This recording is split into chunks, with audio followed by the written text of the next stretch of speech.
Welcome to the Everything Building Envelope podcast. On this show, we discuss topics relating to the exterior building envelope, such as waterproofing, glazing, cladding, roofing, and more. You can subscribe to this podcast on iTunes and Stitcher. For previous episodes, show notes, and bonus video content, check out our website, everythingbuildingenvelope.com. Now, here's your host for the Everything Building Envelope podcast, Paul Beers. Hello, everyone. Welcome back to the Everything Building Envelope podcast. This is Paul Beers, CEO and managing member for GCI Consultants, and I'll be your host today. And we have a really special guest today, Janice Hoffman. Hi, Janice. Hey, Paul. How are you today? Good. So Janice works for GCI, and she wears many hats.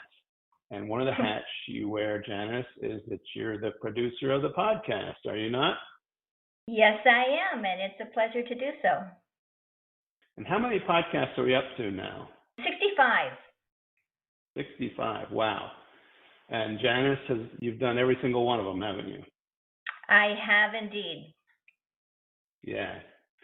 So one of the other hats that you've been wearing recently is related to today's topic. What we're going to talk about is how we're doing business during and then after the COVID-19 crisis, and kind of how we're going to operate in what I'm calling and others are calling the new normal. So I know that you've been tasked with gathering supplies and whatnot, haven't you? Yes, I have. We've been working diligently day after day to look for sources that could provide us with all of the items that we need to keep our technicians and our clients safe on every project that we take on. Yeah. So we're an engineering firm in the state of Florida, and when they had the stay-at-home order and the lockdown and all that, we were actually exempted, one of the types of businesses that were exempted. So a lot of our construction projects, we kept working. A lot of other things have been postponed or delayed for obvious reasons. We have, however, been inspecting buildings for hurricane damage in Panama City, and it actually worked out well up there because, not well for them, but well for us because, all this rentals, it was spring break actually, all the rentals ceased to exist and the buildings are basically empty. But we really wanted to make sure it was safe, not only for our employees, but also for the people at the properties that we were inspecting, and also for everybody to feel comfortable. So Janice, we actually prepared a document or a protocol for that. Yes, we did. The protocol, it's called COVID-19 Safety Protocol for GCI Inspections and Testing. And we put a lot of thought into this, how we were going to do it. And again, it's around the safety and well-being of our employees, our clients, occupants of the properties and whatnot. And that's obviously the top priority with this. And so the protocol basically follows what the CDC requirements are. We have thermometers, and can you tell about what we do as far as making sure everybody's healthy to start the day, every day? When we arrive, the first thing we do is we check with our employees and make sure that if they have any designated symptoms whatsoever, whether they have a fever, a cough, or shortness of breath, they're not going to perform inspections until they're medically cleared. And so each day they have to go there, they have to take their temperatures, and they have to record it on our company Excel sheet that we have in our safety log on our server. So we are tracking each employee's designated symptoms on a day in and day out basis in order to keep them and our clients safe. Yep. And then we've got a specific protocol. Now this particular application here is for doing inspections in occupied units. And we do that a lot. On hurricane damage, we go in every single unit in the building. If it's a big condominium with 100 units, our goal is to go into all 100. When we get into expert witness litigation assignments, frequently you end up in occupied units again. So that's basically what this is designed for. And so what the protocol is that we've developed a protocol, and we've done a lot of training with our staff too. In fact, we had training yesterday, didn't we, Janice? again? Yeah, we sure do. We have monthly safety trainings, and yesterday was devoted entirely to our safety protocol based on COVID-19 to make sure that it was really a follow-up training and to make sure that everybody is in full compliance across the company. And we're going to keep doing the training over and over just to make sure that everybody's really focused on safety and doing things the right way. So a protocol includes maintaining proper distance of 6 feet or separation with other employees and anybody else they come into contact with, clients, property occupants, things like that. Can't have a bunch of people riding together in the elevators. When we go into a unit, our goal is, now this isn't hard fast, but it's the general rule of thumb is that we're only going to send one inspector into the unit. So, reduce the number of people that are in there. And what are they going to be equipped with when they go in, Janice? Well, we have assembled kits for all of our inspectors. They're going to have everything from, their thermometers to their boot covers to their alcohol wipes. We've given them face shields and gloves and hand sanitizers and sealable bags that once they leave the unit, they can put their booties and their gloves inside that sealable plastic bag, put on new before they enter the next unit. And then they have their paper towels and their surface cleaners, and they have a full, complete kit of supplies that they take to every location and unit that they're going to inspect. Yes. Well, first of all, they wash their hands coming in and out of every unit. They put the protective gear on. As you said, it was the booties, the face covers, disposable gloves, and then they go in and there's guidelines for what they do when they go in. They're not touching their face. They're not doing things like that. We try to pre-educate the people where we are coming into the units or the property managers and have them open window treatments, move furniture, things like that ahead of time. So the less that we have to touch, the better. When we do our inspection, another thing that we do before we do the inspection is we clean all of our equipment. We typically use iPads and we may have flashlights, ladders. Those get cleaned going in and coming out of every single unit. And then when they come out of the unit, they remove and dispose of the shoe covers. Then they remove and they dispose of the gloves. And our protocol has an illustration straight from CDC on how to remove and dispose of the gloves.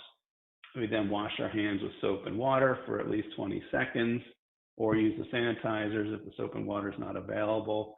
So it's a very rigorous and thorough procedure. Well, first of all, to facilitate being able to do this, because a lot of this stuff is very important with insurance claims. They've got deadlines approaching and things like that. And maybe they're having, say, water intrusion issues. Well, that can't wait necessarily because there's other underlying problems that come with that. So they've got to get in and they've got to get out in a reasonable amount of time. And they're also practicing physical distancing while they're in these units, if there just so happens to be another person within the unit or not.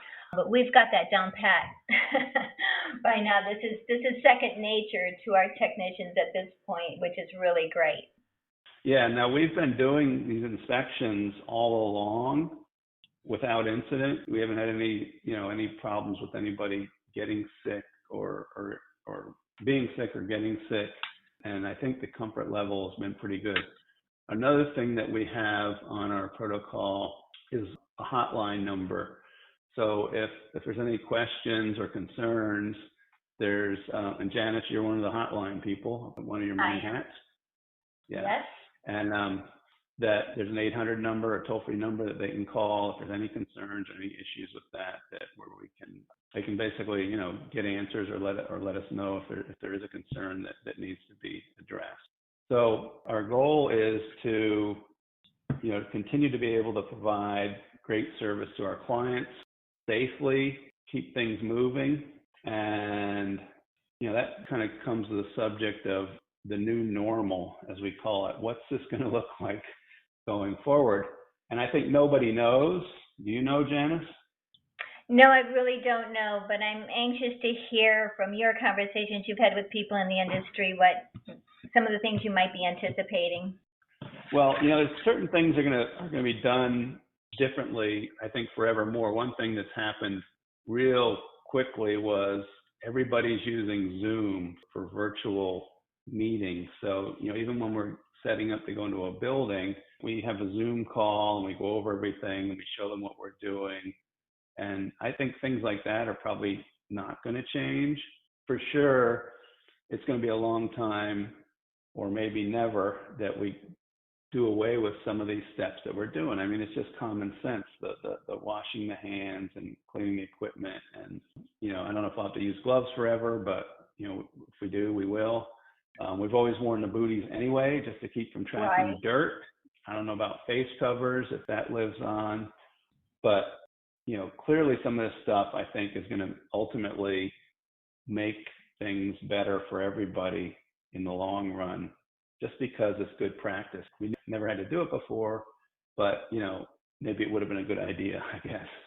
And now that it becomes second nature, it's just so much easier just to keep it going, and it just is good hygiene and good protection for everyone involved. Yeah. So, we're happy to be able to continue on and do it in a responsible way. If any of the listeners want to what our safety protocol looks like, Janice, can they get a copy? Yeah, they sure can. They can either send an email request to info@gciconsultants.com, or I'll even share my direct line with them. That's 561-228-4262. And I'd be happy to answer any questions and to email them our protocol as well. Great. So as we continue through the crisis, the next thing that we're going to do as a company, and we're not ready to do it yet because there's not even any CDC guidelines on it, is figure out how we can travel to remote job sites. How we've been getting to Panama City, by the way, which is 8 to 10 hours away, is in the car, is exactly that way. We've been driving up there, and we've been staying in rental units at the properties that we're inspecting, so we're not having to leave and get exposed to as few people as possible, I guess is the way we would say it. So, as the restrictions continue to be lifted, we're going to continue to incorporate them into our policies. So for instance, being able to get on an airplane again, obviously that's something we used to do a lot of. And there's some places like, for instance, Puerto Rico, where we've got work that's ready to go, but we can't get there right now. We're going to need that. Safety protocol, I think, is going to be a big part of it going forward. And as I say, the new normal is going to emerge, sort of see that some of this is going to be part of it. And, hopefully sooner rather than later, we'll get through this and be back to the new normal. So short and sweet, that's how we're doing it. Janice, thank you so much for coming on with me today and helping explain what we're doing. And I know that you've been very involved in the search for supplies, which is a huge challenge. Yes.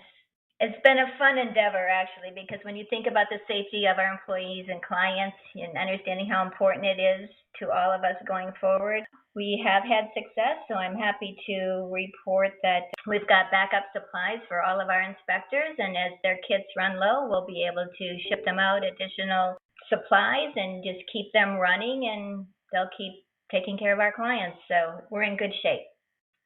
Keeping everybody safe. Keeping them all safe. That's it. That's the name of the game.